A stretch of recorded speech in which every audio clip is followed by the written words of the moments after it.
Broadcasting from the Prairie Sportsman Studios. Presented by OnX. Know where you stand with OnX. We're not just a radio show anymore.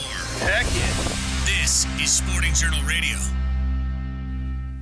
Do you like 200-inch deer? Because we've got one to show you this week on the show. Welcome to Sporting Journal Radio. I'm Brett Amundsen, along with Dan Amundsen over there. Dan, how you doing? Hey, I'm doing fantastic. Thank you for asking. David Eckhart is also joining us. In the Hello. And in that corner, David Eckhart, wearing the brown cargo pants. Great job. You should change jobs and introduce WWE. Yeah, that'd be a great career choice for me, I'm sure. We got a great... Wrong. You lose. We got a great show for you. We're going to talk to Blake Rice from TSS Shot. He shot a giant deer this year, and it's a pretty neat story about how he did it, too, and the anticipation of walking up on it and whether it was a good hit or not. We're going to talk to him about that whole process and where it sits in the record books coming up later in the show. We've also got Joe Henry joining us. We got another Lake of the Woods report. We'll talk about cooking up burbot too, and if you haven't tried it yet, we'll give you some ideas on how to do it. Dan, who is this week's show brought to us by? This week's show is brought to us by OnX. Know where you stand with OnX. Lake of the Woods Tourism. Lake of the Woods is the Walleye capital. Plan a trip for this winter at lakeofthewoodsmn.com. Live Target. Match the hatch with Live Target Lures at livetargetlures.com. Haybell Heights Campground and Resort. Book a trip to Devil's Lake in North Dakota. Learn more at haybellheights.com. Al Claire Audio, save your hearing in the field with Al Claire. Learn more at alclaireoutdoors.com. Riverbend Resort at Lake of the Woods. Join us at Lake of the Woods January 29th, February 1st for a discounted rate. Learn more at riverbendresort.com. Ottertail Lakes Country, find your inner otter at ottertaillakescountry.com. And Prairie Sportsman, the new season starts this Sunday, but you can watch episodes anytime at the Prairie Sportsman YouTube channel. We've got a really cool episode kicking off the season 2 this Sunday night. We're at the Paulie Larson Fishing Tournament on Lac Parle Lake. We'll find out who Paulie Larson was, why this tournament is here, and just what a great turnout this tournament gets and who all is behind it and why it's important. We've also, we visited with Chris Domeyer. He's the Ortonville Area Fisheries Supervisor. I think I got that right. And we went out and did some netting of fish in Marsh Lake, Minnesota River system there to see how the effects of the Marsh Lake Ecosystem Restoration Project, what effect that was having on fish and fish reproduction and the species of fish that are reproducing in the lake. And then we also talk about relocation of mussels in the Pomme de Terre River. The Pomme de Terre River, this project is...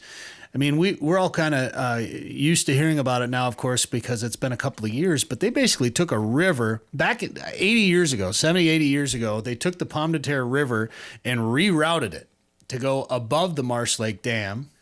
And then here about 4 years ago, they rerouted it back to its original channel. Like, that's just moving rivers around. Like, that's pretty wild. And mussels were living in those rivers. So they actually relocated a bunch of mussels from where the river channel was going to disappear, where it was going to dry up. They pulled those mussels out and moved them elsewhere.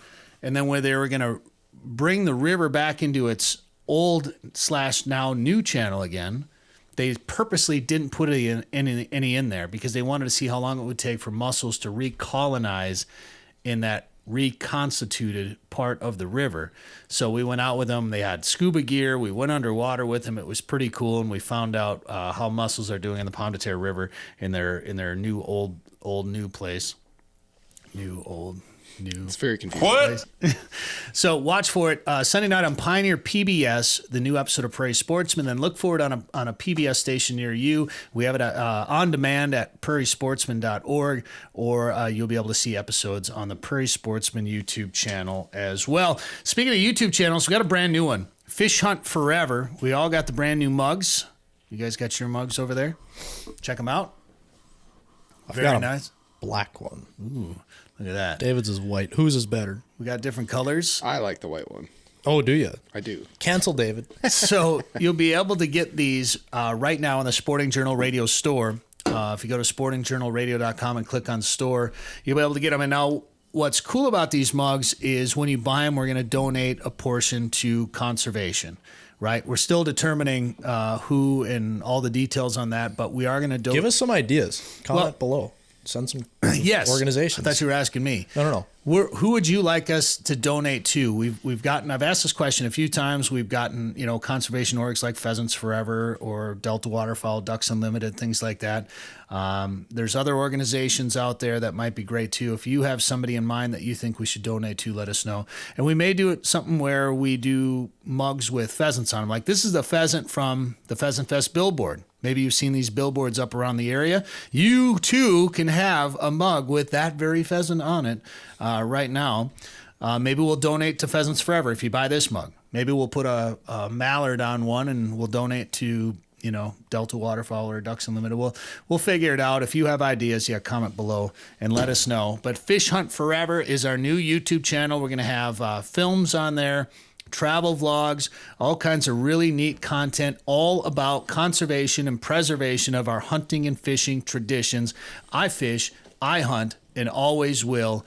That means we don't want to see fishing and hunting going away anytime. We want to see it preserved for future generations, and that's our mission behind Fish Hunt Forever. So subscribe to it on YouTube today. One other effort that we are big proponents of is Keep It Clean. That's going on a number of big lakes in Minnesota now, and that's just pick up after yourself, man. Don't leave trash out on the ice. And in fact, Dan, our own Dan Amundsen, ladies and gentlemen, a big round of applause for Dan Amundsen for going out. He heard about some... You heard about some trash on the lake here, and you went out and picked it up. And I don't really want an applause. That's not why I did it. It's just disgusting. Like, come on. You got fishermen suck. Ice fishermen are starting to suck. And I went out there and look at this trash pile. If you're listening on the radio, watch us on YouTube. Look at this trash pile. There's a half case of Busch Light, a full backpack, a traffic cone, and a tire and ratchet straps. Why is that on our ice unoccupied? Why? Why is it there? Did somebody forget it? How do you forget that stuff? Hey, why do you forget a half case of beer? That's the most important thing. But why is that there? Why is that on our lakes? Why is it being left? It's because people are lazy. So stop being lazy. If you're going to go ice fishing, stop being lazy. Pick up after yourself. It's not hard. The rest of us can do it.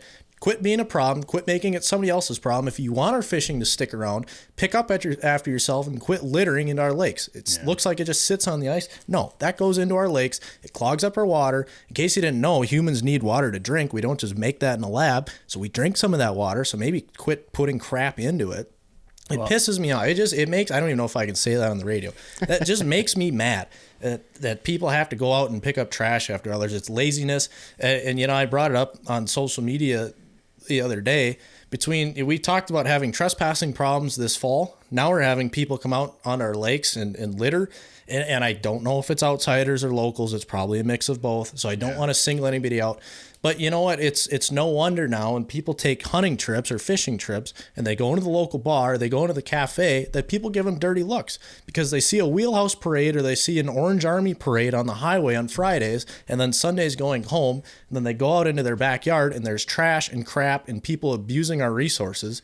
Knock it off. If you don't want to feel unwelcome in these places, you'd always hear the stories of North and South Dakota of Minnesotans, blue platers, going over and hunting and farmers treating them like crap. I'm sure we've all kind of dealt with that. David, I'm sure you have. Brett, I know you have. You lived in North Dakota, kind of having a negative connotation. And I used to kind of look at that and wonder why. Well, now I kind of understand it because when people treat our stuff like crap, we don't want you out here if you're going to do that. And I want people to come out and enjoy our lakes, but if you're going to treat it like crap, stay home. Yeah. And to be fair, there probably are some locals that are doing that 100%. too. But it just gives all hunters and anglers a black eye when something like this happens. And there's definitely this last weekend when we went out to go fishing out on, one of the lakes here, we got asked if there was a fishing tournament going on because there were so many people out on the lake. And obviously those were not locals. There's a lot of people descending upon the area from other parts of the state or out of state or wherever.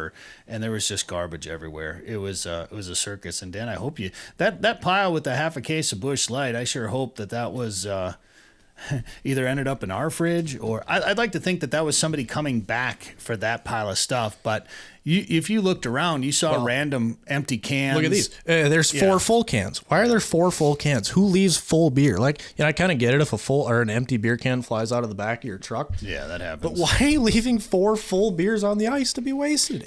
Some people make a joke about being a waste of beer, but my gosh, that's going nowhere. But to your point about that, and I've had things fly out of the back of my truck in the past, but fortunately now I drive with a topper, so you have to plan for that. Anybody that's had a pickup for any amount of time knows things can fly out of the back of the pickup. You cannot allow yourself to be in that situation where things are going to fly out. You just have to make plans now to pick up your trash, bring trash bags, bring bags for human waste. That's the big thing. Yeah. And if we keep leaving bags of human waste or just human waste on the ice, the EPA is going to get involved, and there's going to be laws regarding this stuff. So you just have to plan for it. You have to keep it clean while you're out there. Pick up after yourself. There's no excuse for it, and I don't want to keep beating this over our head and be negative because we have more fun things to talk about. Yeah. But don't be lazy. Pick up. Be responsible. Be an adult. That's what it comes down to. An Be an adult. And keep our wild places clean. And one of the coolest wild places we've been to recently was Kodiak Island in Alaska. Here's a quick 30-second look at our trip up to Kodiak Island, and then we're going to give you a quick fishing report in 30 seconds.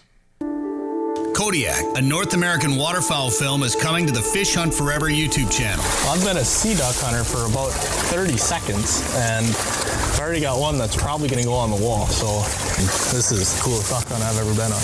Presented by Boss Shot Shells, with support from Sitka and Beretta, and additional support from Eau Claire Outdoors, High Prairie Animal Arts, and the Association of Great Lakes Outdoor Writers. Watch Kodiak on the Fish Hunt Forever YouTube channel. And that is coming later this year to the Fish Hunt Forever YouTube channel. Check it out. Well, David, you and I went and did some fishing the other day, and we were targeting crappies. And most of the time when we've done this, we've always gone after them with a small, kind of a real subtle presentation, like small a small spoons or small tungsten jigs, yeah. Tipped with a minnow head, and we'd gotten this shipment of live target baits, and I was like, I want to try some of these, and particularly the Sonic Shad. I'd never used that bait before, and I wanted to try it out, and things got a little nutty for us. Things got crazy. That was a busy hour. And it was an hour. Is that hour right before sunset? Which is that kind of that typical golden hour crappie. What's the word I'm looking for? It's the best time. Feeding hour. Yeah, kind of that crappie time right before sunset. Crappie prime time. Crappie time, prime time. And I started with that Sonic Shad, and it was my first night with live target too. So I'm trying to figure out this live target, trying to get it all, or live scope plus, trying to get that figured out, getting it all dialed in. And it was like, we had 2 rods, we had a dead stick, and I did have a tungsten on the dead stick. And anytime we'd get a school of crappies to come through, it was like whack, whack, whack, whack. Things started to go crazy. So I pulled my dead stick right out and got rid of that. And I just fished with these live target baits. And I don't remember which one this was. The Sonic Shad, the Golden Shiner in a glow white color. And then I also used, what else did I use? I used one other bait. And then you used the Erratic Shiner. Yep. And you were going to tip it with a minnow. And I said, David, just try it without it. Because it's a spoon-shaped bait with clear wings, like the spoon is clear with a minnow injected inside of it. Yeah.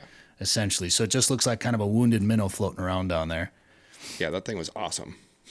I caught 3 fish in just a matter of minutes. Here it is. I think right here is one of them on your live scope. And you looked at it and you're like, geez, this thing's big. I'm like, just try it. Just see what happens. Just try it out. And it was like nonstop for you. Yeah, it was nuts. They would just smoke it. I had my minnow waiting by the hole to put it on, but I never had to.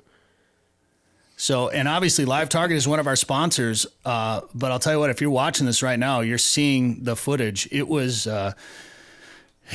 crazy, like for an hour. And then it started to slow down once the sun kind of set. Then, we had about a half hour. We'd pick off a fish here and there. Right. And then by 6 o'clock or so, it was pretty much over. So 4 to 5 was the hot time. And then between 5 and 6, things kind of slowed down a little bit. But it was fun catching them on big, aggressive baits like that. Yeah, it was fun. And they were big, aggressive fish. Yeah. They would just hammer them with big baits. Yeah. It's fun when you can get into them like that, where you don't have to sit and finesse them, and they'll just lightly tap it, and that's your bite. These things would just crank it. And I was like, oh, that worked. Let's try a different one. You know, and I got a swivel on there. I got a clasp on there. Like, I wasn't trying to be stealthy at all, you know, or subtle at all with that presentation. And so Fun to trick those clear water crappies like that. 8 feet of water. I think it was about 8.5 feet, something like that. And between 4 and 6, we smashed on those big baits. We're going to try them up at Lake of the Woods next week for the big Aglow event. We'll be at Riverbend, and we're going to tell you more about how you could be joining us next weekend at Riverbend too. If you want to learn more about the outdoor media industry, maybe you're an outdoor content creator, or if you want to learn more about how to be in the outdoor industry, come up and meet us. Meet the Association of Great Lakes Outdoor Writers. Plus, you get to fish for a couple of days. You can learn more by listening later in the show, or go to the Sporting Journal Radio Insiders group on Facebook. All right, Blake Rice from TSS Shot is going to join us to talk about shooting a absolute giant whitetail when we come back. 852 million acres of public land, 147 million private properties, all in the palm of your hand. The #1 hunting GPS app just got better. With hundreds of custom map layers, 3D and topographic maps, you can easily scout on the road or at home before you go. And now you can get important weather details, CWD detection, and even know what crops have been planted where. Get the most trusted hunting GPS app ever made. OnX. Know where you stand with OnX. All right, this is Sporting Journal Radio. Thanks for tuning in on the network by demand, or maybe you're watching this on YouTube. Thank you very much. My name is Brett Amundsen. That's Dan Amundsen right over there, and along with David Eckhart. Thank you for joining us. Now, Dan, David keeps shooting bigger deer than us. Well, you suck at deer hunting, and so do I. So I just want meat. But you also shoot way more pheasants than I shoot, so I spend more time doing that. That's it. We don't spend a whole lot of time deer hunting. So that's what I spent most of my time doing. Yeah, so it's an even trade-off. Yeah, well, and you do it right. You got food plots, you do the work, and you pattern deer. And I got cameras out, and I end up looking for a big deer, and then either one of the neighbors shoots it, or I just get tired of waiting. And I've gone a couple of years without filling my tag, waiting for that big one. And so this year I just didn't wait and just wanted to get some meat in the freezer. Didn't put my time in the stand like I could have. But I wanted to bring somebody on the show that shot a bigger deer than you, David. So Blake Rice joins us right now from TSS Shot. Blake, how you doing, man? Pretty good. How about you guys? Not too bad. Where are you at? You're down in Tennessee? I'm in Georgia. I'm in Augusta, Georgia. Nice and warm down here. Yeah. What's the temperature today? About 68. So, nice outside. I can wander around. I can't go swimming yet, but neither is Dan up there. We had, I think we were in the mid-30s the other day. That was the warmest it's been in, I don't know, a month? Yeah. Probably something like that. Today is probably mid-20s. We got more snow in the forecast. Do you you ever see snow down there? About once every 3 or 4 years, it'll snow about a quarter of an inch, and they shut schools down, roads, schools. Everybody buys all the milk. That's why probably there's an egg shortage. It was going to get below 50. Everybody felt like they needed eggs, so they ran in the stores down here to get eggs before it ran out. Yeah, we do make fun of people in the South when there's a dusting and the state declares an emergency. Yeah, they're known to close schools if they think it's going to snow. Well, I want to talk about a number of things, but let's just get at it right off the bat. You shot a deer in November this year, and I remember seeing the picture and just like I couldn't really believe what I was looking at. You shot a pretty nice buck in November. Now it's been 2 months now, right? So you got an official score on that deer. What's the official score on that deer? 206 and an eighth. 206. Look at that thing. Wow. Dang. How close to a record was that? That's an Illinois deer? It's Illinois deer, yeah. It netted out at 191, so the gross was 206, but so it'll be top. I need to look. I think it's gonna be top 20 Illinois all time. So we should be good there. And I didn't know the deer was there. Thought the deer was up the street. To be honest, I'd been hunting a farm for about 21 days and had my eyes set on a big 9-pointer that was mid 160 and. Got in one afternoon. It was hot as November 8th. Usually I always say November 8th is your day. Get out there. It just happens to be the day everybody's killing big deer.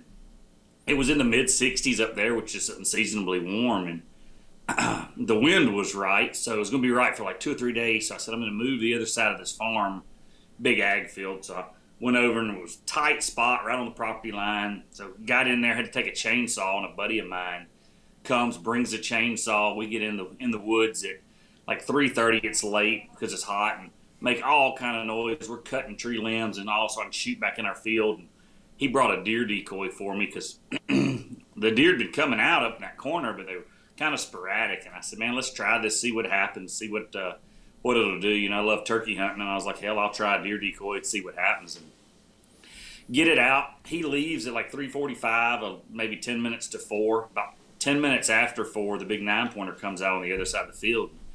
I snort wheeze at him, and he sees that decoy, and he's making a beeline straight to me. And so I'm thinking, here, this is it. I'm going to finish it off here pretty quick. And he's 100 yards, 120 yards from me. I ranged him one more time. Had some spots ranged out in the little field, so I knew where he was at when he got close enough to shoot. And I'm bow hunting, obviously. All of a sudden, he stops, and he looks over towards the road, and the neighbor had pulled in the field. Gets out with his binoculars to look at him. And Oh, he no. just takes off and runs. And I'm so frustrated. I'm like, this is it. I've been in here all month. This was my shot at it, you know, because you always feel like you got one good shot at it. And I call the farmer, and I'm like, man, just come get me. And he said, I'm on the other side of town. I'm gonna have to. It's going to be a little bit. I said, well, okay, just leave me, whatever. I'll hang out. So right as the sun's setting, I look up to my right. The way I'm in a tree saddle, I'm in a tethered tree saddle on the side of the tree. And probably 13, 14 feet up in the air. I'm not very high. And I look up to the right in the neighbor's kind of cut corner of his field, and huge 8-pointer that I had seen one other time. And I grunt. It's about 250 yards. So I grunt again. He looks, snort wheeze, and he turns and goes back in the woods where he came from. So I thought to myself, like, I didn't like that for some reason. Then 5 or 6 minutes later, he had circled around and comes down below me and gets about 100 yards, 75, 100 yards behind me, where I can't turn around and start snort wheezing at the decoy. And I'm trying to reposition in that saddle. I don't know if you've ever hunted out of one, but you swing kind of everywhere. So I'm trying to inch around the tree so that I'm looking. He's completely down on our property. Now my back's to the neighbors. And I don't know what it was, but right before I swung around to where I could see down there towards him better, something told me to look back up where he came from. And I look back up there, and all I see is rack. And I had not, and like I said, I'd hunted the farm 21 days, so I felt like I knew every deer that was there. And I was like, with the naked eye, I was like, I don't know what deer this is, but this deer's big. And I threw up my binoculars, and he's looking straight towards me. And it's just tall and wide, and I'm like, oh, God, you know. I realized instantly that whatever deer this was, it was way bigger than the 160-inch deer that I'm over here playing with at 75 yards behind me. And so typical, I've got 10 minutes of shooting light left, maybe 12. I'm like, well, I guess I'll just grunt and see what happens. So I grunt. He kind of looks and walks 2 or 3 steps, and I snort wheeze. And when I do, I put my grunt call down and grab my binoculars. When I put my binoculars up, he's gone. And I'm like, damn, he walked in the woods. My thought is he's doing the exact same thing the other deer did. But there's a few does in the field between us, and all of a sudden I see the does kind of running. And so I look, and he is beelining straight to me. He runs right to the base of the tree. And when he runs to the base of the tree, it's all happening so fast, you know, you don't really know what's going on. And I'm now looking down between my legs in that tree saddle, and the deer is literally underneath me. And I see his right side. I didn't know what deer it was, obviously. I see his right side. His G4 looks like it's about 6 inches long. So I'm like, okay, it's a good deer. And I could see some trash on the left side. But he's under me. I'm 12, 13 feet off the ground. I don't want to move, but I'm trying to look. I'm freaking out a little bit. And his front half is on our property, and his back leg is on the neighbor's property at this point in time. Oh, boy. Because I never thought they were going to come from this way. And so I'm looking. I don't know what to do. And he steps back onto the neighbor's property. And when he does, he looks straight across the fence to where that decoy is on our property.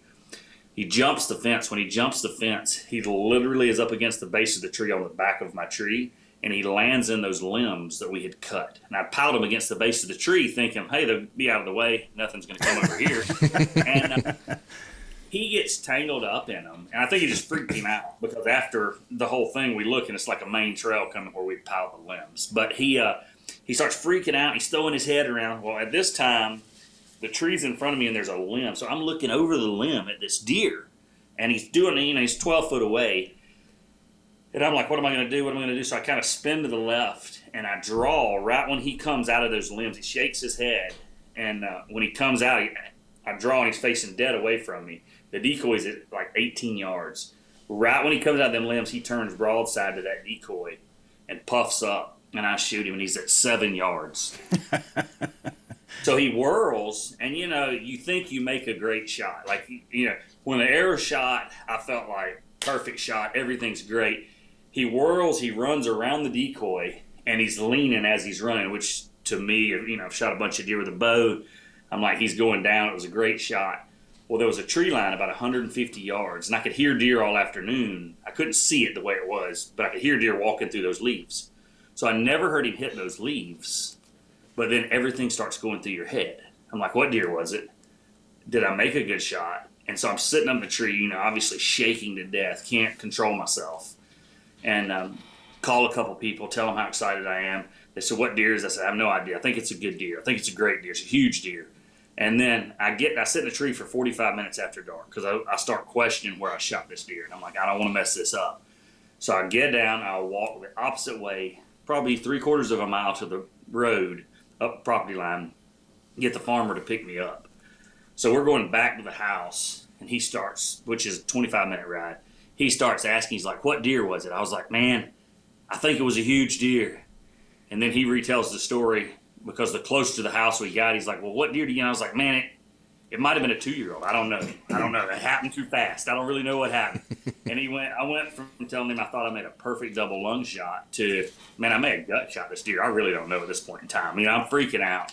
And well, can I ask you, at 7 yards, because I've shot deer at 7 yards with my bow before too, and I remember I shot a mule deer out of a tree stand once at 7 yards, and I remember looking through the peep sight on it, and it was like just brown. Like it was hard to tell. It was almost hard to tell where on the deer I was aiming. So could you being that close and being that close to your arrow, I mean, that's kind of a tough shot shooting down at 7 yards like that. Yeah, I felt like, so I remember, you try to go back to your head. I remember when I drew and I got on my peep sight, everything browned out like you're saying. And I remember pulling to my left because there was a cut soybean field and seeing all my pins. And then I just pulled back and shot. And because when I pulled up on him the first time, it was just a blur. And I don't know if it was the tree limbs and all that was just going on. But when I pulled back, I shot. And I don't even remember, just kind of putting it in there and shooting.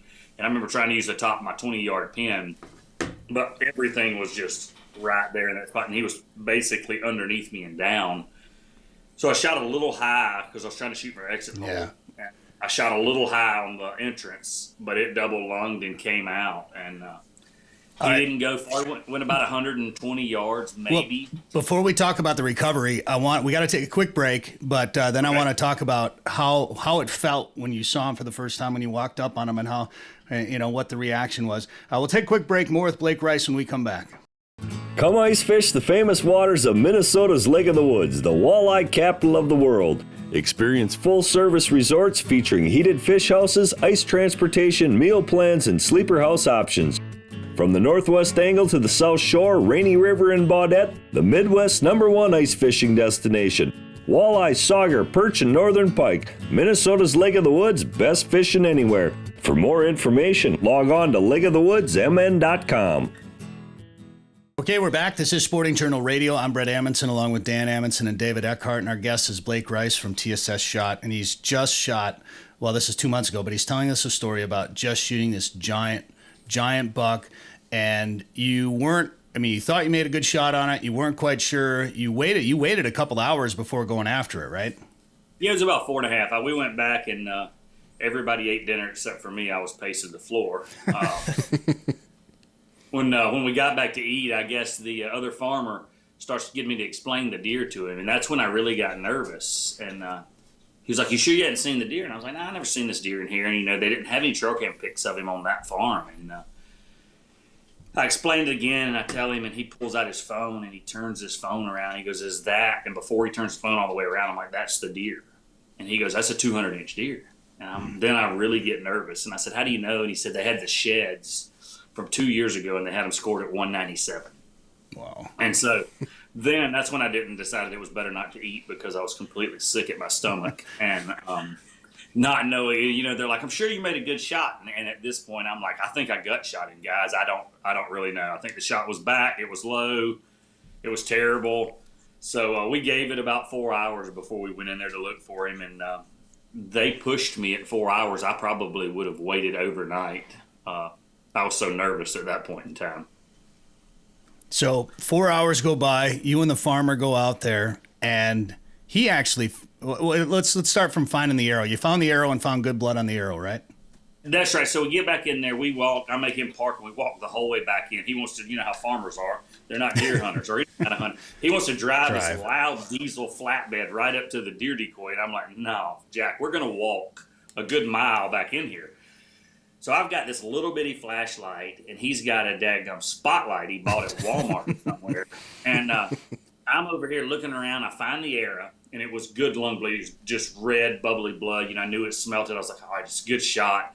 And it was probably 10 yards, kind of the way he swirled around the decoy. So I think it kind of went through and just fell out the way it was coming. So I felt good then. I was like, "Man, I made a great shot. I'm not worried." So I start looking for blood in the direction he ran. Well, the farmer's just wandering around like basically Delta's trying to land airplanes in this field because this guy leaving its spotlight. Well, we bump deer that are bedded. And he's like, "Oh, those aren't yours." And I'm like, "How do you know those aren't my deer running up the hill? You can't see them." And I'm looking at the ground, looking for blood. It's probably 20 minutes worth. I can't find any blood going the way it was. And it's cut beans, so it's kind of hard to see. And, well, he's just wandering around down here below me and doing stuff. And I've determined, like, at this point in time, I know I shot the deer good. Like, let's just back out. Let's back out. Let's get a dog in the morning. It's cooled off at this point in the mid-40s, so I'm not that concerned.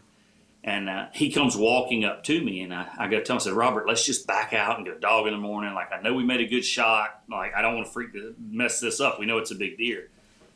And he goes, "Let's walk up here on this ridge, and I'm just going to shine my light everywhere and see if we find him." He's like, "He's shining all the way across this field." And I'm like, "That's a terrible idea." I'm like, no, don't do that. And he goes, "Yeah." And he starts walking. And I'm just, I'm like, "God, no." So I catch up with him, and I'm like, "Robert, I think." He's like, "No, let's get on this little hump right here." So I'm looking at the ground again. He's shining the light like kind of in my ear past my head. And I'm looking down. I'm a nervous wreck at this point in time. But I remember thinking, like, why is he shining the light at my face? And I look up, and he's shining it right by my face on the deer. He had seen the deer from down below us, or below me. Looking up, and when I saw it, so I had that little flashlight and a bigger flashlight and my cell phone. And it was probably 20 yards from where I was when I see this deer. And it's just unreal the way the deer's laying. It's just huge. I'm looking at the back of it and walking up from behind it. And the feeling of seeing this deer, like right there, is just unbelievable. So between that 20 yards, I dropped loose both flashlights, my cell phone, and my hat. And I'm down here like molesting this deer in tears. And Robert, who's I'm a big guy, but he's a little bit bigger than me. He comes running up. He's so excited. He hugs me, and we kind of roll probably 2 or 3 times right past the deer. And I remember thinking, like, I hope nobody's watching this, because they're going to be like, "I don't know what's going on over there, guys, but just leave those alone in the woods," And it was unreal. So we had called the other guys at camp, so they ran up there with us and saw it and got us filmed picking it up and loading it up and all that. So between shooting it and then getting there that night and getting it gutted and getting it hung in the freezer so we could get better pictures the next morning, it was probably 60 people came up. The neatest thing to me, being in the South, we don't have Amish or Mennonite people down here much. Some 2 Amish guys came over on their little buggy. They said there's an Amish village not far, and they had heard we shot the big deer. So they came over to see it, and I thought that was pretty neat that they came over to check it out. They knew about it? Were they hunting it too? Yeah. So one of the guys came down that day. He lived an hour and a half away. He had sheds from 2 years ago, both sets. And the farm he hunted was his parents' place, but it was a mile and a half directly from where I shot that deer to where he had found the sheds. And another guy had one shed from last year. I believe it was his left side. And he was almost a mile in the opposite direction. So that deer had been doing some moving for sure. Wow. And that the sheds from the year before were actually a hair bigger, right? They were. I think he was he didn't have quite the mass, but his tine length was a little bit better, and he didn't have quite all. He didn't have all the trash on his G2 on his left side. He would have scored out a little bit better. Not much, 2 or 3 inches, but he still would have scored a little bit better. And you figured that was an 8.5-year-old deer. 8.5-year-old deers with the little Amish guy at the meat processors. Whoa! Said it was 8.5. So it was cool. It was the deer dwarfed another guy in camp. Had shot a nice 10-pointer, probably a mid 140s 10-pointer, and body size, the deer just dwarfed it. It was amazing how big he was. And we all dream of killing big deer, but I never dreamed of killing that kind of deer. My dream of killing big deer is shooting a bunch of 160, 170 deer, maybe breaching the 180 mark, but you never think you're just going to jump up in a tree one afternoon. And that's the Oklahoma deer I shot this year. It was a high 150s. So that's a big deer. Like I can't even imagine like something approaching 200 inches or over 200 inches. Right. That's insane. Yeah. So it still hadn't sunk in. And then every time I got the horns here with me, but every time I grab them and touch them, you're just like, what are you thinking here? Like this measurement here, you can't even get your arms to start to come around it. So it's unreal. So once you saw that buck, I mean, there were some other nice deer around you, but once you had your eyes on that one, was it that buck or nothing at that point? Absolutely. Yeah. When I saw him and when he ran in on me and I wasn't sure if I was going to be able to make that shot, I thought, man, I literally thought in my mind, I was like, what have I got to do the rest of the month? So I was in Southern Illinois, I live in Georgia, but we load our shotgun shells up, coming in Clarksville, Tennessee, north of Nashville. It's about 2 hours from where we're hunting. And my thoughts were I could probably run down there 1 or 2 days and justify working, but I could stay up here the rest of the month and figure this deer out. And because I wasn't leaving. I'd seen a lot of really good deer. We'd filmed a lot of really good deer early, mid and early October. And the farmer just kept telling me, he's like, man, just wait it out till the rut. Wait it out till the rut. There's some monsters in here. And he wasn't lying. Now that's a farmer. He has a outfitting business, so he runs a little outfitting business. They've got 18,000, 20,000 acres right in there. They farm mid 30,000, so he's got around 37,000, but that's farmer acres. That's not hunting acres. You go over there and look, and there's he sent me over to what he said was his biggest farm, and I think it was around 9,800 acres, and I think there were about 2 acres of trees stretched out over 9,800 acres, and So yeah, 2 acres of trees on that big property, but no stands there, or do you just prefer to be in a saddle? No, there were some stands. We had hung a bunch of stands. Levi Wilson, a buddy of mine, was up there running some stuff and doing some stuff for him, helping him and Derek Cade. And so they had hung a bunch of stands, but where I wanted to be, I had bounced around on some lock-ons we had in there on those tree lines. The deer wanted to come out of that north corner, or I guess it was the southwest corner, but they wanted to come out of that corner because the big block of woods was on the neighbor. And he had a huge block. I say a huge block. It was a 25-ish acre block of wood, just solid woods. You had our stuff, and then the neighbor to the west was in a prairie grass program, and he's about 3 or 4 years into that. So he had 300-plus acres of chest-high prairie grass, and those deer were just using that corner to funnel from those woods, that big block of woods, up that strip of woods, in and out of that prairie grass to bed and feed. And the wind was never right. It's because it was it had to be coming out of the south, which is a weird wind up there. And I needed a southeast wind to make that hunt work. And we finally got it. All the winds are usually out of the north there, out of the west. And so we finally got it, and I jumped in that saddle. And this is the first year I've really hunted out of this saddle, and it was a game changer, man. You can get in you can get in about any tree, limbs, whatever, climb up in there. You feel safe, feel secure. I definitely will use one going forward and recommend it to anybody.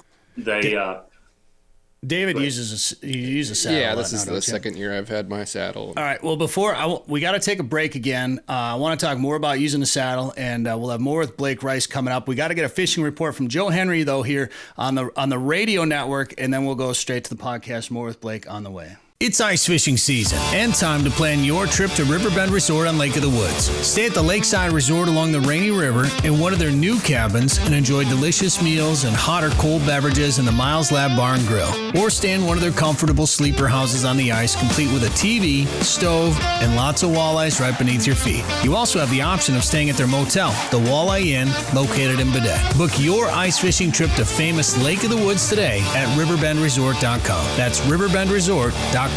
Live Target, the leader in Match the Hatch, is back with new lures that also match the action. Introducing the Live Craw. The Live Craw is irresistible to bass, walleye, and other freshwater species. FTech's winner, the Ultimate Frog, looks and acts just like a swimming frog. With an exposed ultra-point mustad hook and replaceable legs, the Ultimate Frog has 2 styles, 2 sizes, and 8 colors. And iCast and FTech's winner, the Live Shrimp, mimics a fleeing shrimp for saltwater anglers. Coming soon from Live Target. All right, so Blake, you've been using a saddle for about a year now? That's right. I got it the end of last year, or I say last year, season before last. Started using it this season a good bit, when I could. I tell you, one of the things with the saddle that I realized it pretty quick, and you can move in a saddle with deer nearly underneath you, 12 or 13 feet off the ground. These deer aren't seeing you or aren't catching your movement. Like if you're in a lock on, and you twist your arm, everything's staring straight up at you. And I didn't have this problem. And Levi Wilson was with me on these up there a lot. He hunts out of one as well. And he's who introduced me to Tethered and all of those guys. So I went to pick him up one day, and I drive in the field, and I look across the tree line, and it's just a thin tree line running down. And I thought, where is he at? I couldn't spot him in the tree. And I thought, well, maybe he's already climbed down. So I'm driving straight across the field to where I think his tree's at. And I get 75 yards from him. And all of a sudden he moves in the tree and starts coming down. And I realize what it is. I think, and there's no science to this because I'm just a fat redneck. But I believe these deer are seeing you in a lock on because everything is parallel, perpendicular to the tree, and 90-degree angles. It's a square block sitting off this tree. So when the deer look or anything looks, it's so intrusive and just stands off the tree. With your feet in a saddle against the base of the tree, you create this 30-degree, 25-degree angle up just like every other limb on the tree. So there's no odd angle that you see. And I believe that's what's allowing you to get away with all of this movement with these deer, because everything looks the same as every other limb. There's no odd angle, there's no squares, there's no anything else. Your feet are at the base, you're leaning out, and if you look, every other limb is at these same angles that you are. Your bow or whatever's tucked tight to the tree. The only thing sticking off the tree is you, which you would think would be worse because we've always been taught, or I have, sit against the tree, sit tight, try not to move so that your silhouette blends in with the tree, the trunk of the tree. But I believe that angle with these saddles is just allowing you to get away with movement and turns and other things that I've never been able to get away with in a tree stand. I haven't done saddles yet, but I definitely want to try it. I know a couple of buddies. I know, David, you do it, and a couple other buddies that have been using them. And, man, that's all they like to use these days. You can be so mobile. You can pick any tree. And then the other thing I like to add to what you were saying is you can keep the tree between you and the deer for the most part, so you can get away with more movement, and they're not you're not hanging off the front of the tree and your whole body's exposed. You can kind of stay hid behind that tree. Blake, was that deer on any trail cameras? I suppose that was the picture that he showed you, as a trail camera picture.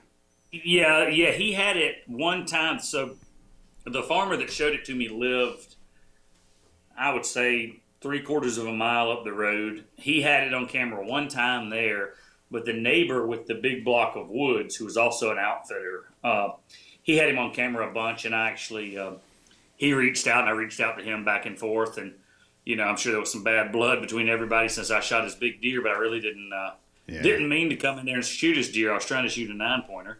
And but he was nice enough. He had a bunch of trail cam pics over the last year. He was getting the deer pretty regularly, kind of coming and cutting through his block of woods.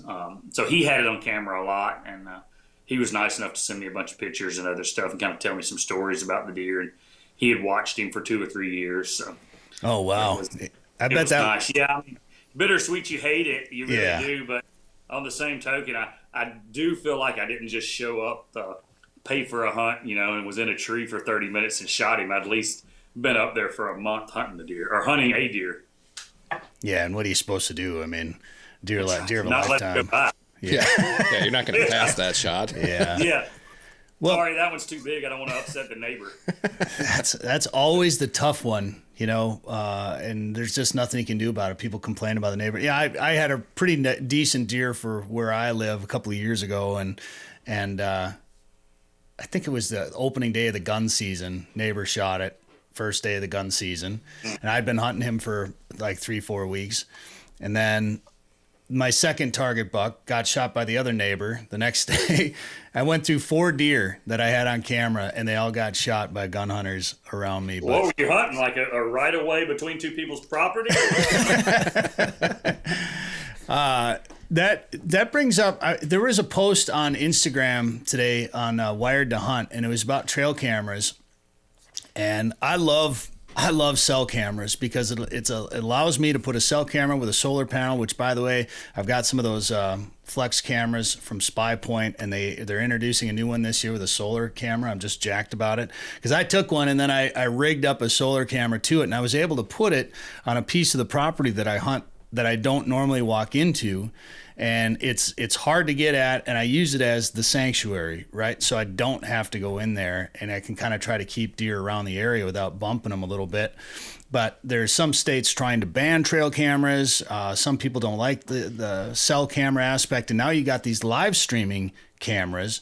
So Wired to Hunt today had this big thing like, gosh, I don't know, where do we draw the line? Is it at some point, is it too much? What do you guys think about live streaming cameras? And I get that argument about when is it not fair chase anymore? If a guy just sits there and watches a deer, live streams a deer on his phone and then knows exactly where it is, walks out and, leaves his living room and then goes out and shoots it.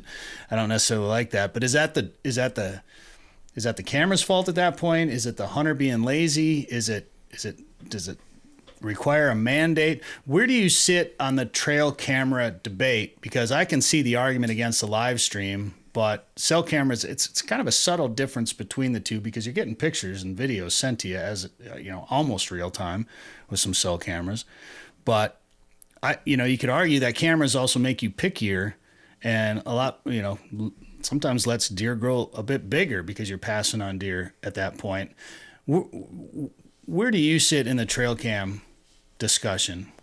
I think they're great. I've run a bunch of different mobile trail cams, and I love them. I think it's made the deer herd as a whole a better deer herd because people can become picky. Because used to, in the early to mid 90s, you had no idea. You'd go out, and especially from the south, I don't know how it was up there with y'all, but these guys are just shooting the first horned deer they see. Right. They have no idea what's there. And then every once in a while, they bring their uncle to deer camp, and he kills a 145-inch deer, 150-inch deer, and they're like, man, we didn't even know that deer was there. My uncle doesn't do that. Killed all these year-old deer. And I think people don't know. And I've hunted a bunch of different outfitters and stuff across the years that I've just become friends with. And hunted one in Kansas, and he had 32,000 acres. He would not run trail cams, and he would tell you, shoot what makes you happy. And we'd go out for a week and a half. I'd spend 2 weeks out there with him sometimes, and shot nice deer, 150-inch deer, 160-inch deer, great deer. One year his brother goes in there behind us a week later, shoots a deer that's like a 219 non-typical. Whoa. And I told him, I said, I would have hunted 5 weeks and never pulled the trigger on a 160. Right. Had I known this deer was in here. And he said, but that deer made you happy that you shot. I said, absolutely, it made me happy. But had I not shot that deer or the other deer, that 160 becomes a 175 or a 180 even. And now you've got 2 monster trophies in here because I was looking for a better deer. So I think trail cameras overall have increased hunter awareness of what's going on. I do think they've caused people to become lazy. But it's also probably helped some people that don't have the time that we have. I mean, we're all in the outdoor industry, so, you know, looking in from the outside world, it looks like we do nothing but hunt 24/7, in which we don't. We sleep a little bit in there and then go eat. A little bit. Right. But the guy that can only go because his wife, girlfriend, work, whatever, allows him to go twice a year, it increases his odds, and it maybe makes him a better deer hunter instead of just saying, hey, typically the rut is the 10th to the 15th. That's the 1 week I'm going to go. Now he's looking at these cell cameras from 200 miles away saying, well, the deer are starting to move, or the deer aren't going to move, or I've got a target buck in there that I want to shoot. So I think it's very helpful. I do think it can become lazy. And you're right. You're running a trail camera. A rifle hunter is running a trail camera in Kansas, 200 yards off his back porch on a pile of corn. He's sitting in his living room. He walks on the back porch and shoots the deer. I'm sure that happens. I don't really consider that a hunter. However, pre-trail camera, there was guys out here, and they're still doing it. They're spotlighting at night and shooting deer or this or that. There's always going to be a guy who takes advantage of the system. And I think the live stream is cool because I think it helps the industry as a whole, the cell cam and the live stream and trail cameras as a whole, because it gets this guy that maybe had never shot a good deer. He's seeing these deer on his property. Whether they're good deer to me or you, they're good deer to him. And that excites him. Now he's going out and he's buying more camouflage. He's spending more money. He's buying a nicer bow. He's going to the bow shop, spending money because that deer is getting him enthused and getting into that. And it becomes more about the hunt than just going out and doing this and that. I mean, as a kid, we would go to deer camp, and we loved deer camp. Our parents were there, you know, our dads, and doing our thing. But we went to deer camp, and my dad went because they wanted to hang out and drink and have a great time. They didn't even go hunting because they didn't even know what was in the woods to go hunting. Where I think now it's changed a lot of that, and people go and target a buck, and these guys are naming deer and doing all that, and I try not to get into that craziness with folks. I see a good one, I just want to go kill it, and you don't need to name it. But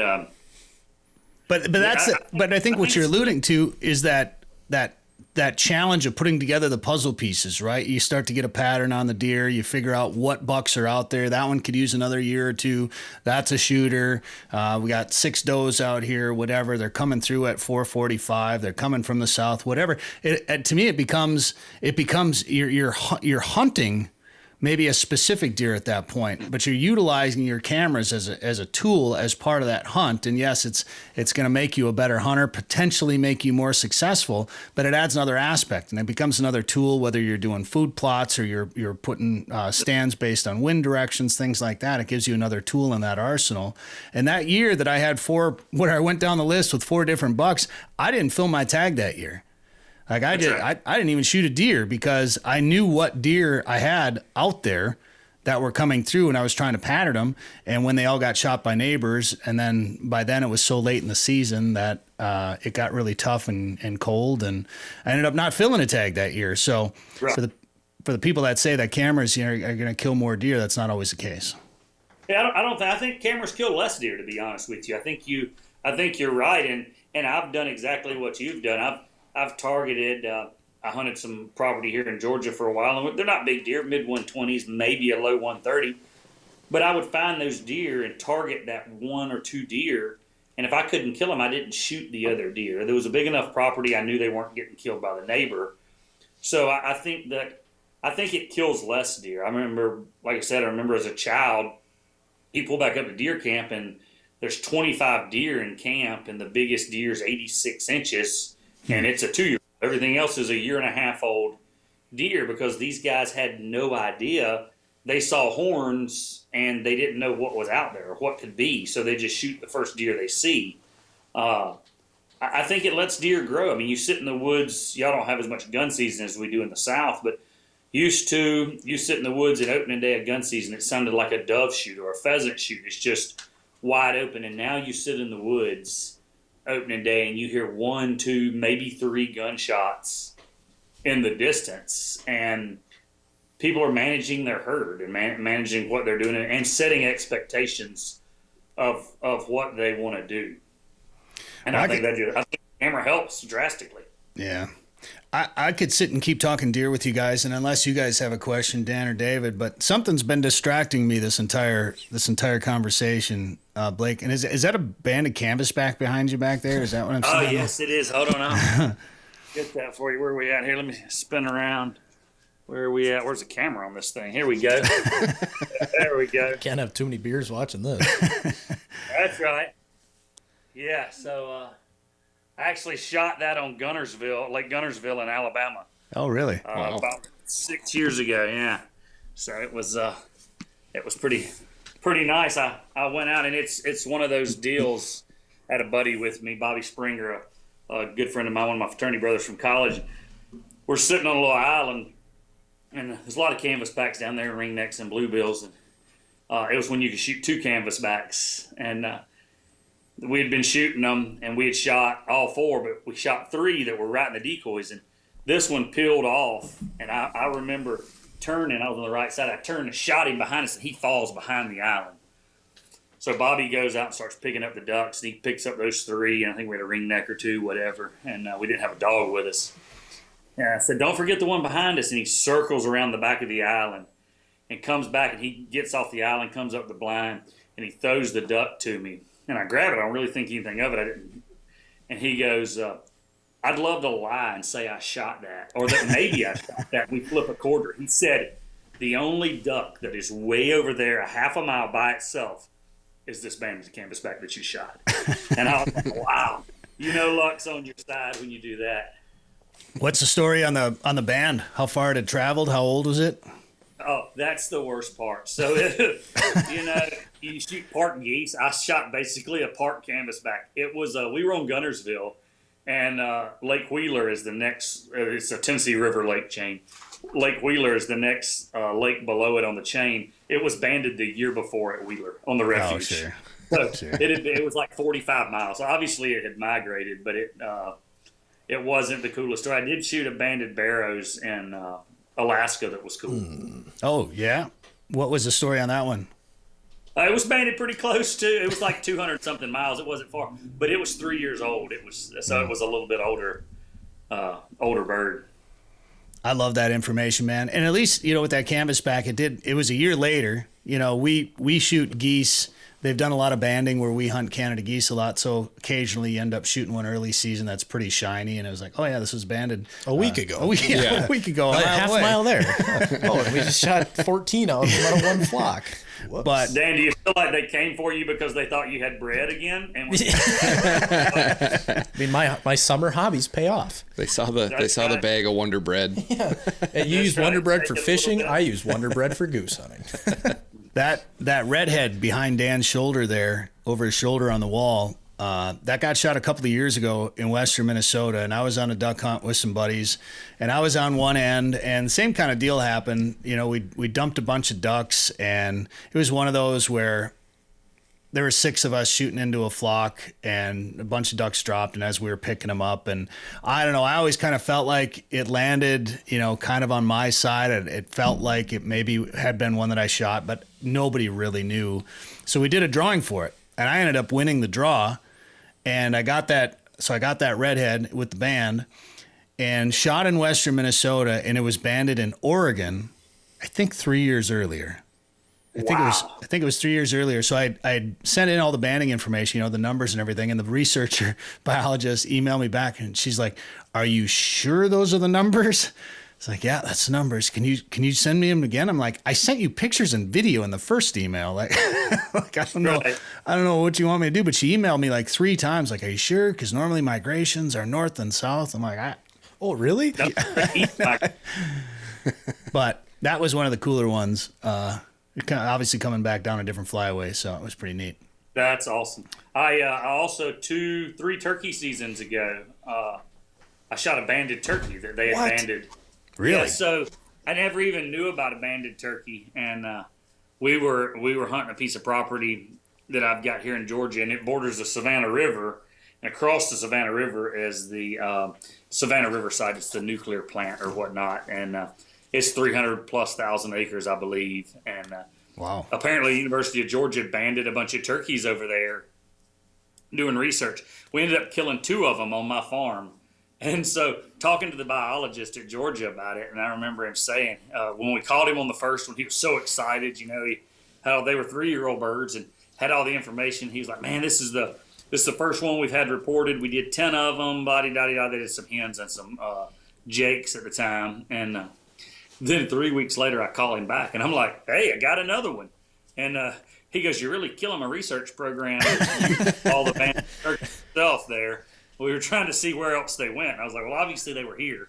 And we had pictures from deer season. We looked back because the turkeys are all in little food plots. And in Georgia, you can bait during deer season. So turkeys all under feeders. And I started looking back at some of the cameras. And there were 3 that had bands on them. Oh, but wow. I never thought in my wildest dreams to zoom in on a trail camera of a turkey picture. Right. To look at its feet for a band. So is a leg band then?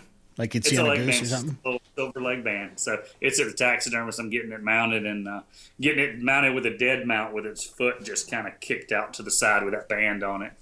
Oh, that's cool. Well, we should. Go ahead, Blake. I was going to say they instantly ask you when on a banded turkey if the band is above the spur or below the spur. And these were below the spur. He said they were banded as jakes because it slides down over the spur, I guess. Oh, sure. They all band them high, but then it'll bounce down below the spur. So it was pretty interesting information they had on those turkeys. And they had traveled, I believe, I don't have the stuff in front of me, it was almost 11 miles. Oh, really? By the time from where I'd shot them, yeah. Is there a river connecting the properties then, or some sort of riparian? The Savannah River, which is a major river, runs down into the ocean right there. So okay, and it's not a big river like y'all's rivers. It's a 1/4 mile wide. It's not too wide right there. But some turkey, like a turkey corridor, basically. That's right. Running. Yeah, that's cool. I love that. I love that banding research. I just love it. I love learning about wildlife and their behaviors, which when I commented on that live stream trail camera post and I said, you know what, I can see the issues with it. It's like live scopes and fishing, right. As technology improves, some people are going to wonder if it's going to ruin it for everybody. And you just have to figure out, you have to keep ethics as part of the question at all times. And I just said, well, maybe it's as simple as taking down a live streaming capable camera during the open hunting season. Cell cameras are pretty effective. If a live stream is going to be an issue, just because I would put them up year round just so I can watch wildlife, man. I'm all about putting cameras up and seeing wildlife in their natural environment, displaying natural behaviors. So I think it's pretty neat. Blake, we should probably wrap this up, but we should probably talk about TSS a little bit. Tell us about this ammunition. So we make tungsten ammunition.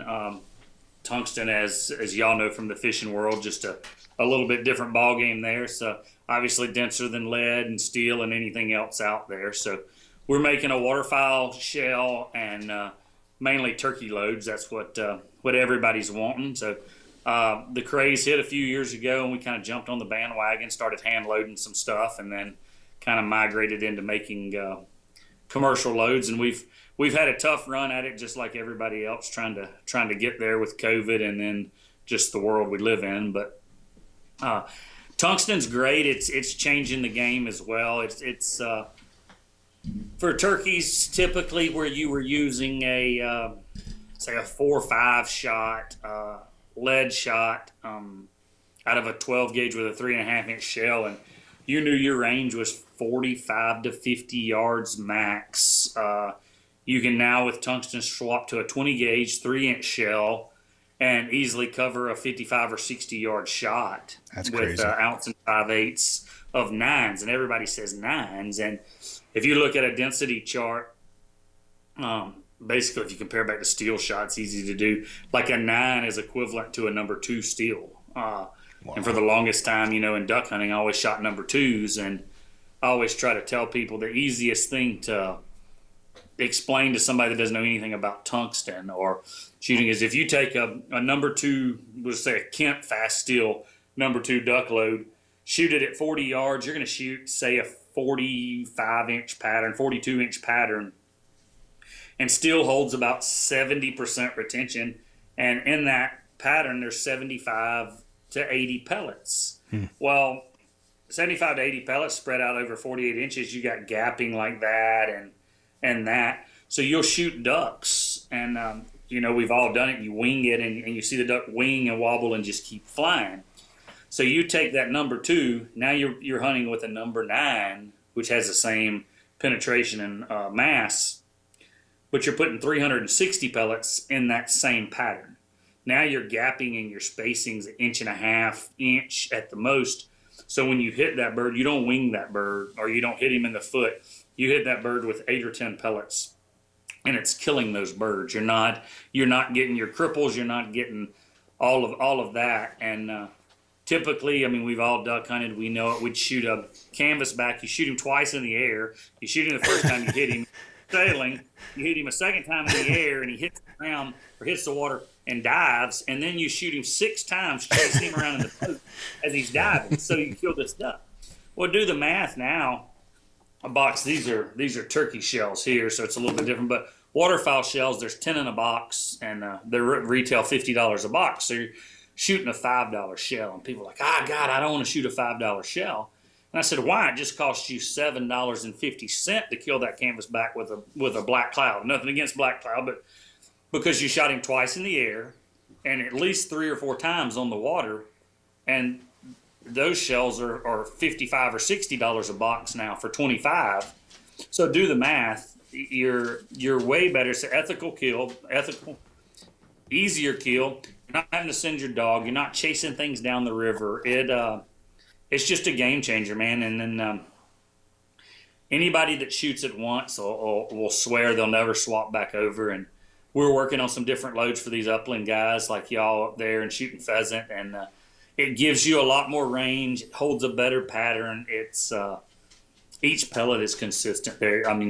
We get it in by the pallet, but they're basically in 110-pound just little buckets. You can go through the entire bucket, and they're all millispecced out that they are the exact same size pellet.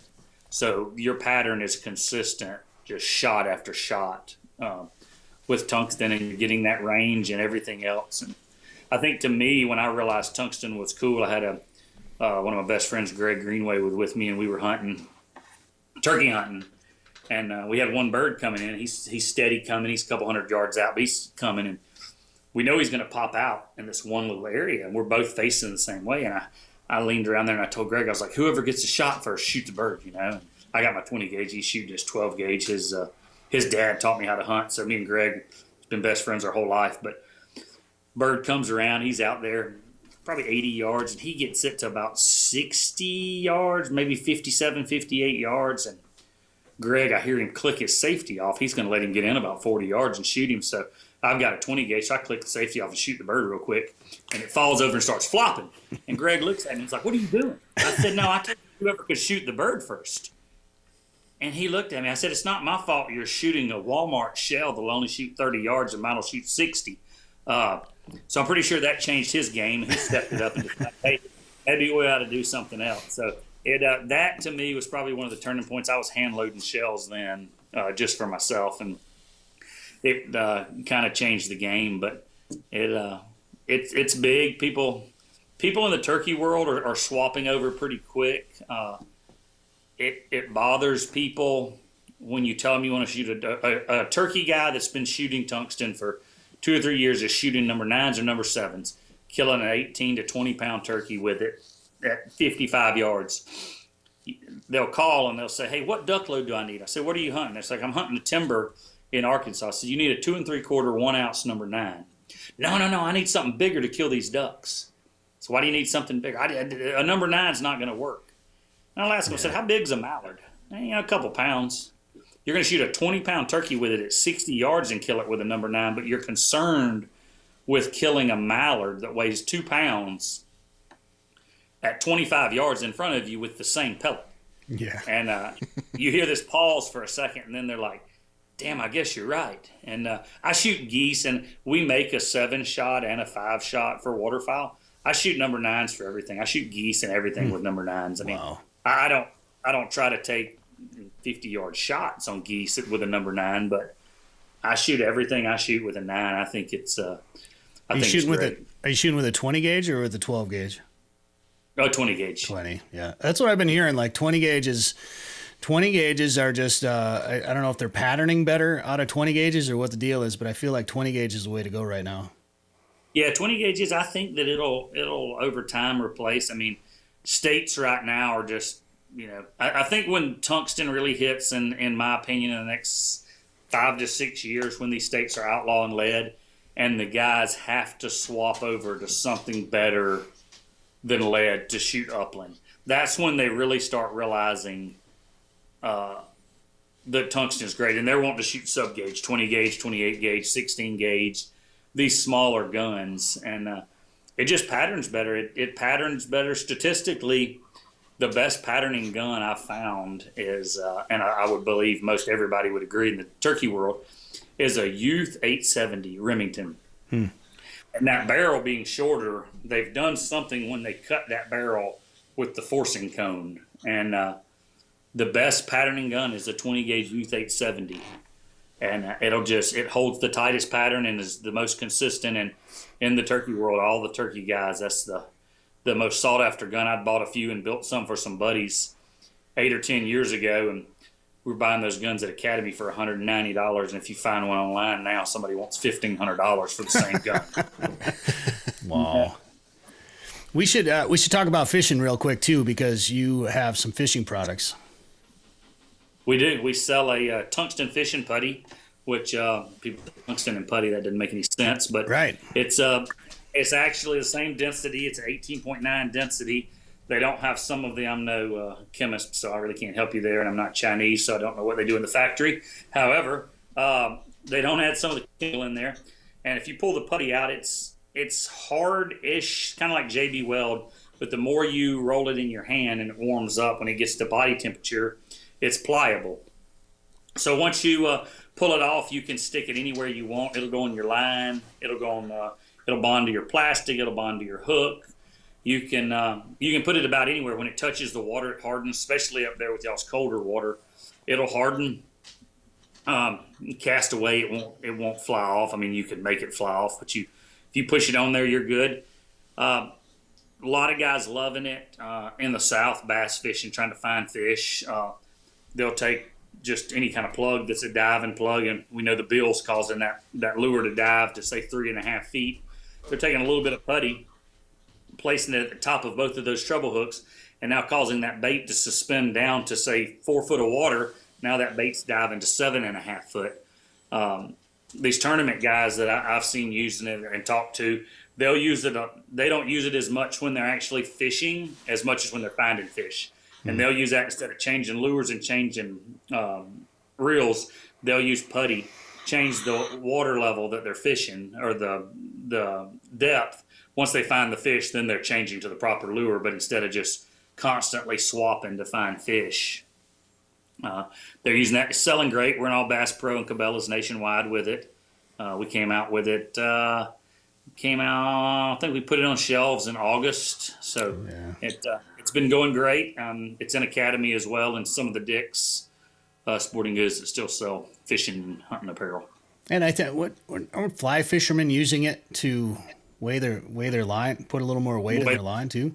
Yeah, the fly fishermen seem to love it as well. because you can pinch off just the tiniest amount and add it right on the tip of a nymph or whatever other little fly you're fishing, and give you a little more cast or a little more set in the water. If it's windy, they'll get that. Saltwater guys are doing the same thing, just adding a little bit on the bottom of those treble hooks. Okay. Dan yelling at you. Yeah.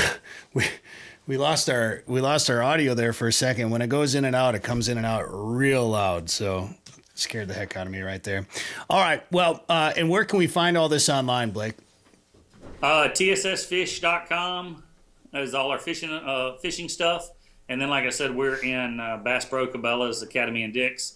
And then TSSShot.us is where all our tungsten shot is. And everybody gets on there and says, you're always out of stock. You're always out of stock. It's not that we're always out of stock. It just seems the ammo business, as quick as you can make ammo, it turns just as quickly. And it's a tedious process to make tungsten. Yeah, for sure. All right, man. Well, we appreciate the time today. Congrats on the deer. And thanks for coming on the show. Appreciate y'all having us. Ice fishing season is here. This winter, plan a trip to Devils Lake, North Dakota. Not only will you have the chance to catch their legendary perch, but this year, Haybale Heights has been catching big walleye after big walleye. And they're doing it from a mobile, comfortable snow bear. No matter how cold it is outside, you're warm and toasty on the inside. Learn more and book a trip today at haybaleheights.com. That's haybaleheights.com. Looking for winter adventure? Might as well pick a place with over 1,000 lakes.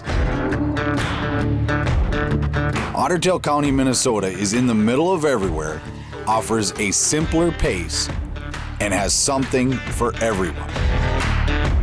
Find your inner otter at ottertaillakescountry.com. All right, this is Sporting Journal Radio. Thanks for tuning in on this station on the Sporting Journal Radio Network. You're listening it on demand at sportingjournalradio.com, maybe. Thank you very much. Or watching this on YouTube. Thanks for joining us. I'm Brett Amundsen. That's Dan Amundsen and David Eckhart with us right over there. And David, have you eaten much burbot or eel pout? No, never have.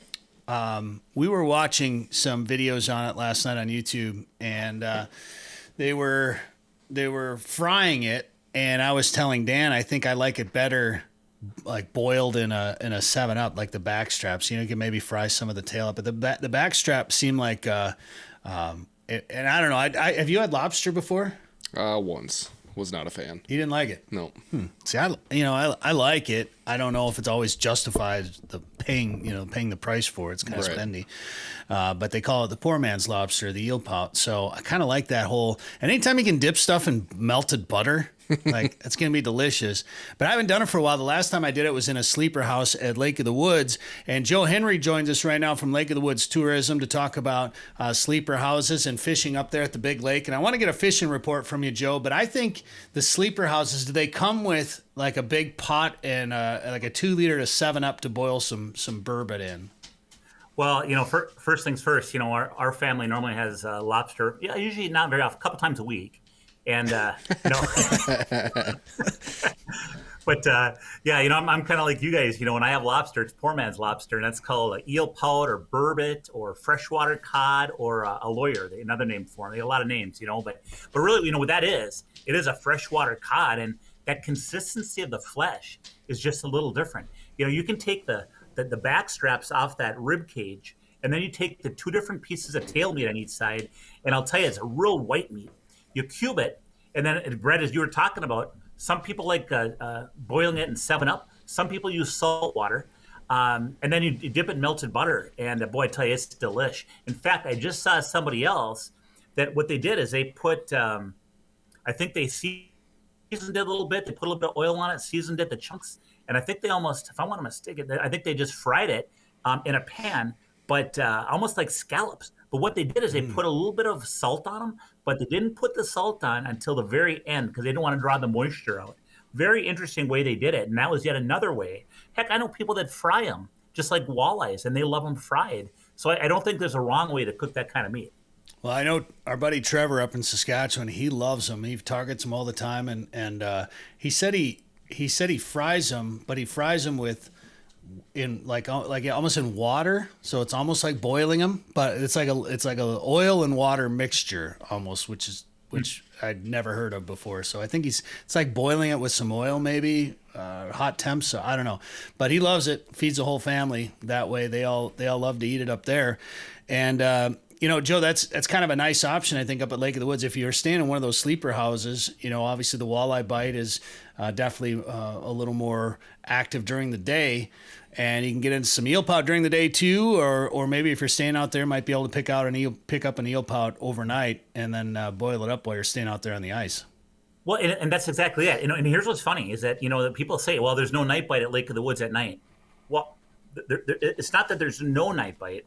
It's just that you don't have to be there at night, and I don't think it's as good as the day bite. However, people that stay in a sleeper, I mean, if you're there anyway, you got lines down, and you'd be surprised how many walleyes do get caught, in the darkness. But you're right, eel pout are notorious for being, night feeders. Look at that one. And, jeez. Yeah, that's a good one there. Yummy, yum. I'd like, that big pout intrigues me. But you know what intrigues me about that pout? Man, I'd love to get that thing on the cleaning table and see what's inside that belly. Yeah, what it was eating. I mean, sometimes I've talked to many people.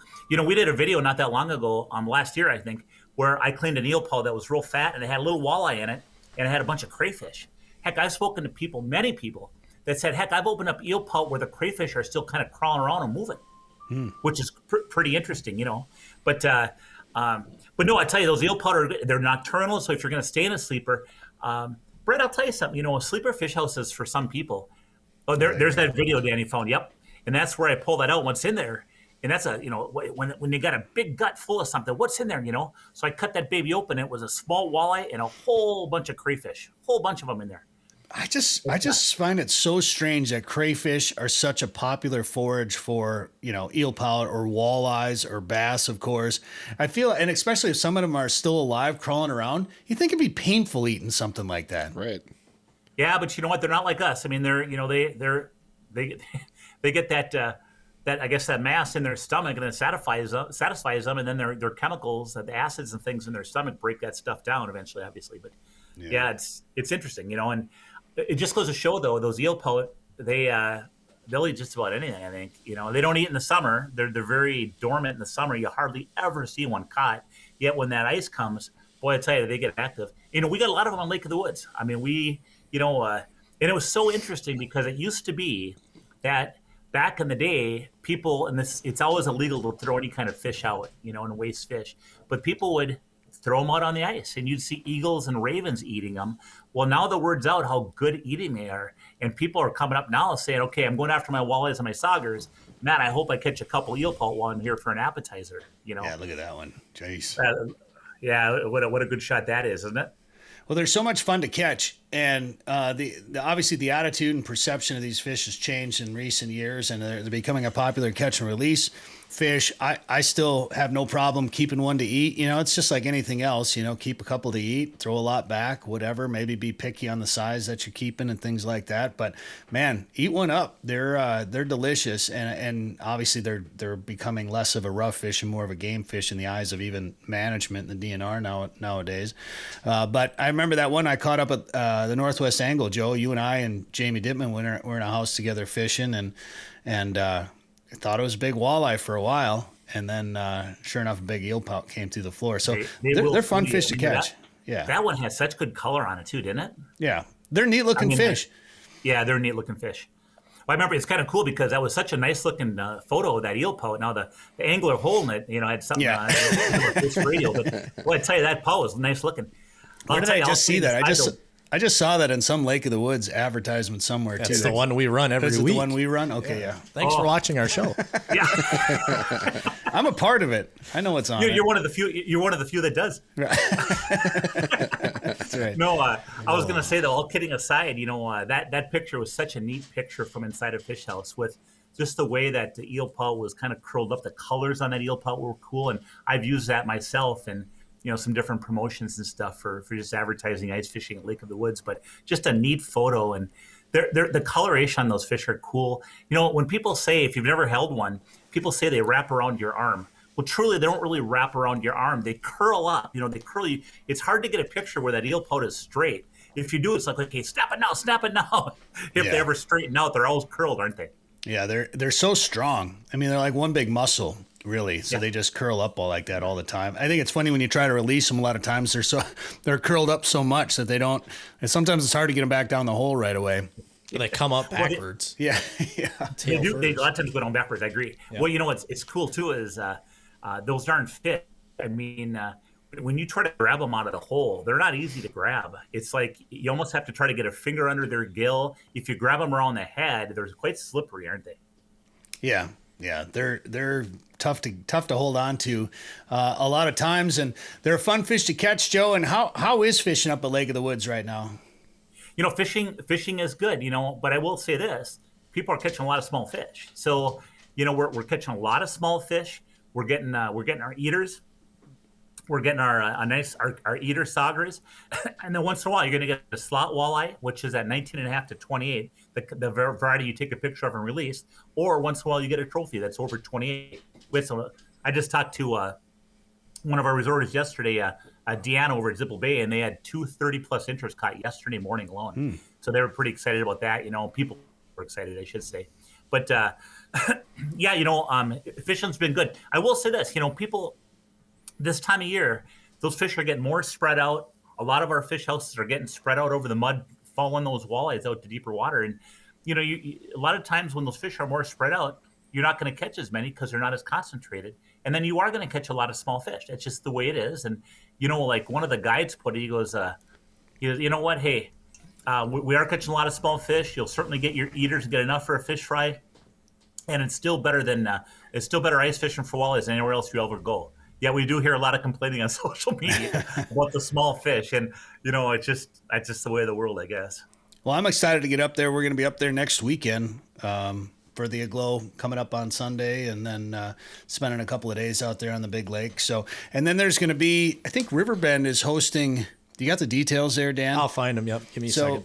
Tap dance for a bit. For anybody that's not, you know, part of Aglow or wants to learn a little bit more about what Aglow is, and maybe you want to get into the outdoor industry, they've got a package right now where you can come up and stay at Riverbend, where we're going to be up there for the Aglow deal, and you can do some fishing, hang out, and then you can talk to some of us while we're up there and learn a little bit more about outdoor media and content creation and things like that, and also get to fish Lake of the Woods while you're there for a couple of days.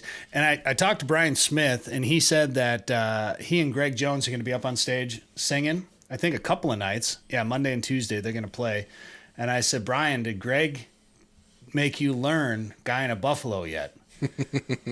And he goes, not yet, but I'm sure he's going to make me, you know, I'll have to get on there and learn it. And that's a great Brian impression. Thank you very much.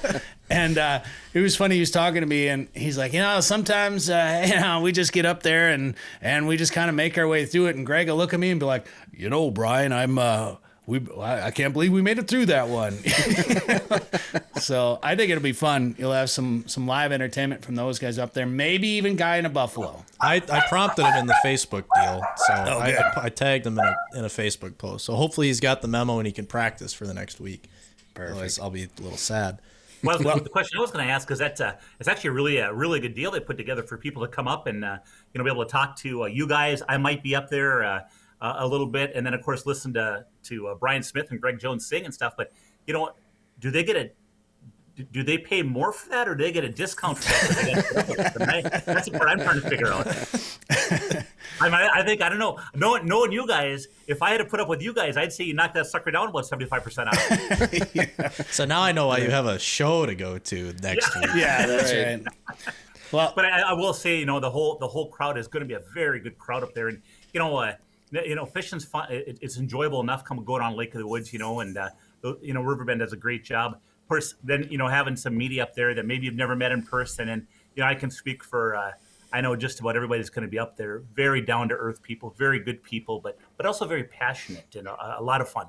Well, and we're going to be up there with Live Target and Smith's Consumer Products, and trying out some of those baits that David, you and I tried the other day. Yep. Got some crappies on. We'll be trying them on some walleyes up there. So it's going to be a fun time. I'm excited. Maybe we'll see. Rattlebait. What's that rattlebait called for Live Target?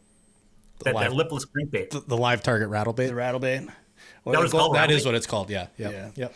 We caught him. That lure that intrigues me. You know, I've used. You know, I talk about the rip and wrap a lot, the Rapala, but that live target one looks very good also. And boy, they got some very interesting colors in that too. Well, I'm excited. I want to try that Sonic Shad up there. I want to try the Golden Shiner and that Erratic Shiner that David almost didn't give back to me the other night. Right. It almost accidentally fell into my pocket. I think I have one I can give you. Yeah, we've got a few more. Well, you know, and that it's interesting that Smith's Consumer Products, of course, what that is a brand of, you know, knives and knife sharpeners and things. You know, I saw a new product that came out with those guys recently. I was kind of intrigued about it. Did you see that?